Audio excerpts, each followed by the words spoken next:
My high school years, you want to ask me about, yeah, I'll tell you about my high school years. I went to an all-boys private Catholic high school in Louisville, Kentucky, and um, there was more acid at that high school than there was at all of the University of Kentucky. It's funny, everybody drank, but and a whole lot of people smoked pot, but there wasn't much past that, okay? For instance, my group, I hung around with about 6 guys. Really, only me and 2 other guys smoked pot, I didn't even let them know I was doing acid. I kept a lot of that stuff to myself because it's the kind of thing where that was 1985 to 1988. And that was still when people would, they would avoid you. If you did drugs, they would kind of shun you, it was still in that era where it wasn't cool to be a druggie, here's the thing. You take the drugs and you throw in full-on naked sex with, 16, 17-year-old girls, and what you've got is a recipe for disaster. I thought I was being an adult.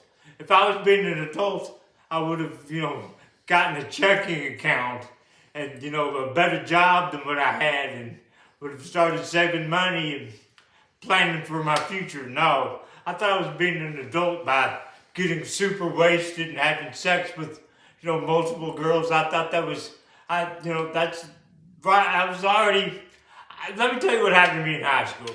I quit caring about the important stuff.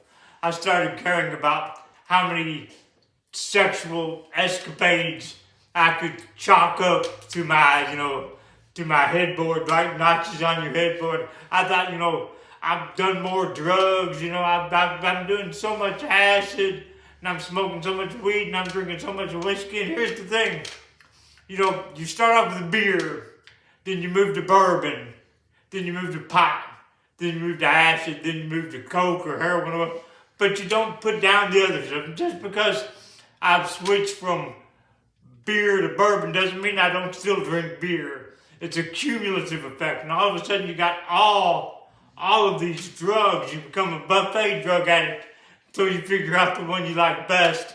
Then you spend the rest of your life dealing with that. I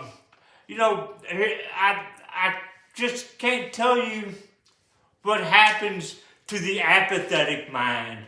You become focused on sin. The best chapter in the entire Bible I can point to for this is Galatians 5, the entire chapter, verses 1 through 26. Not that hard to read, but it's freedom in Christ.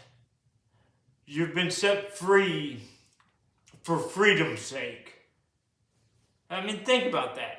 Christ set you free so you can be free. Now, to be free doesn't mean you're going to be joyous. It just means you're going to be free. It means you're going to know the truth. And let me tell you something. Don't be shocked, all you born-again Christians out there. Don't be shocked when you get set free and you realize there's some scary stuff out there. The other thing is life by the Spirit. The other thing Galatians 5 talks about is life by the Spirit. And man, I'm telling you what, freedom, that's great. But without the Spirit, you don't know how you're going to react. Because it is some overwhelming stuff you're about to face.